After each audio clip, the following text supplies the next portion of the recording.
कि तहांजा ॿार, ध्यान ॾिजो भाई, तहांजा ॿार डॉक्टर, इंजीनियर, साइंटिस्ट, वॾो कोई धनी सेठ, ये सब ठवन चाहे न ठवन, तहांजा ॿार ये सब ठवन चाहे न ठवन, पर हिकिड़ी ॻाल्हि हमेशा यादि रखिजो, ध्यान भी ॾिजो कि तहांजा ॿार के न के संत जा सेवक जरूर बणजनि।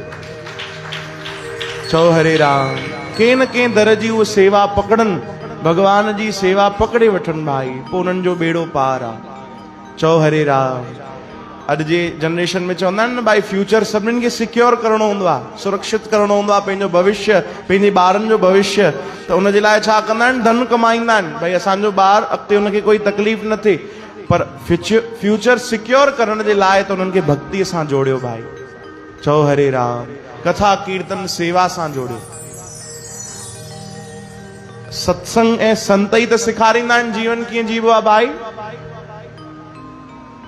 20 साल जी उम्र में असां ॻाल्हाइण सिखी वेंदा आहियूं, ईअं न भाई।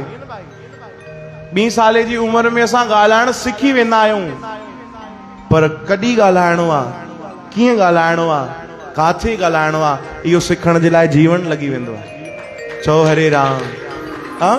नंढो ॿार 20 साल जो ॻाल्हाइण सिखी वेंदो आहे, पर केॾी महिल छा ॻाल्हाइणो आहे इहो सिखण जे लाइ त जीवन नंढो पइजी वेंदो आहे। उहो सेखारींदा आहिनि संत, वो धीरज ॾींदा आहिनि, मौन कंदा आहिनि, शांत करे छॾींदा आहिनि सतगुरु। चओ हरे राम। हरे कृष्ण।